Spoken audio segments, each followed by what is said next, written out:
Good day, you're watching African Free Press Television. My name is Sam Adedoinkuyi, bringing you the news. Today, first, the headlines.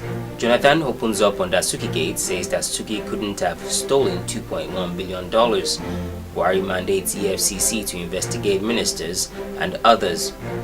Buhari 6. Approval to borrow $29.96 billion. Senate okays reintroduction of tolls on federal roads. Now the news in detail.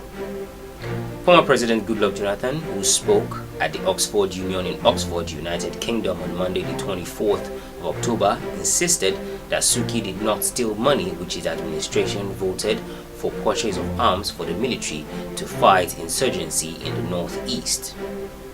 Jonathan said this in response to a question on alleged misappropriation of arms funds by his government.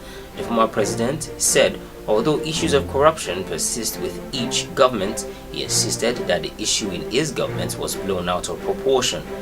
He added that since some people accused of being corrupt were already in court, it was best to allow the law adjudicate on the matter. However, condemnations greeted the comments. The special advisor to the president on media and publicity, Mr. Femi Adesina, said the courts should be allowed to decide the matter, which he said was sub judice. Also, Deputy National Publicity Secretary of the APC, Mr. Timi Frank, urged Jonathan to assist Dasuki to make his case in court if he believed that strongly in his innocence. In a similar vein, a faction of the PDP under the leadership of Senator Ali Modu Sheriff asked Jonathan to allow Dasuki to face his trial.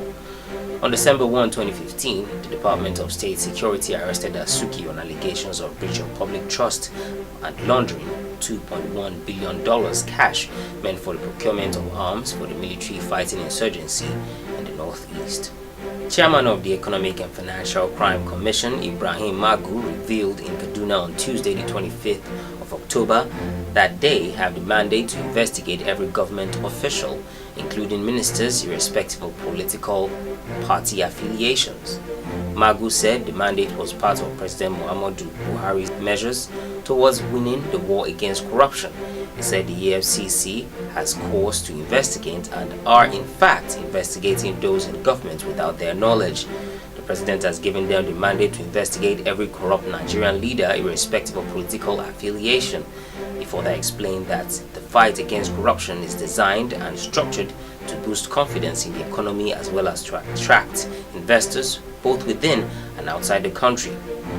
NUTGTWN General Secretary Isa Aremo said the EFCC should be empowered to invite those living above means to explain their sources of wealth. Aremo said if the investigating agencies were not satisfied with explanations by suspects about their sources of wealth, such persons should be prosecuted. Meanwhile, the EFCC has revealed why it arrested former presidential spokesperson Dr. Reuben Abati on Monday the 24th of October.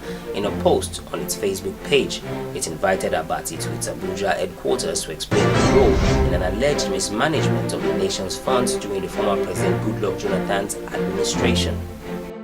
President Muhammadu Buhari yesterday wrote the National Assembly seeking for approval to borrow $29.960 billion externally for the 2016-2018 rolling plan. He explained the three-page letter dated October 28, 2016, addressed to Speaker Yakubu Dogara that $11.274 billion was for special national infrastructure projects, while the sum of $10.686 billion was for Euro bonds of $2.5 billion and federal government budget support of $3.5 billion.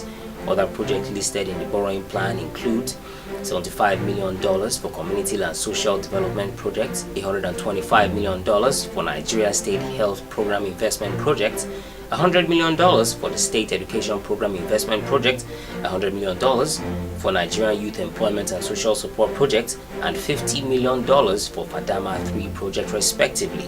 Seeking speedy approval, he said interventions and projects in the borrowing plan were selected based on positive technical economic evaluation as well as the contributions they would make to socio-economic development of the country, including employment generation and poverty reduction and protection of the most vulnerable and very poor segments of the nation. The Senate on Tuesday passed a motion seeking to revive collection of tolls on federal highways across the country. It said collection of toll from motorists was the only way to construct and maintain roads and enhance their efficiency.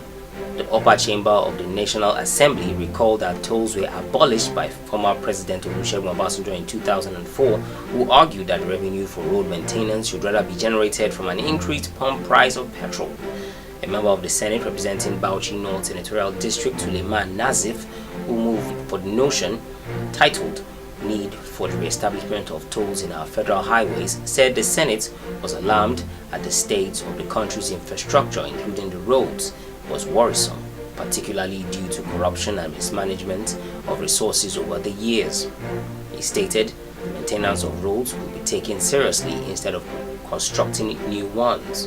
Nazif said even though the reconstruction and reintroduction of tolls was coming during economic recession, more lives were being lost due to the bad state of the roads.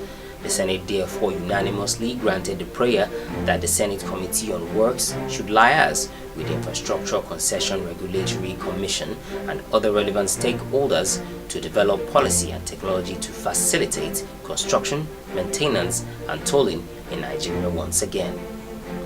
That brings us to the end of the news today. I remain Sam Adenoikuyi. Thanks for watching. Check more content on our website at www.africanfreepress.com. Have a good day.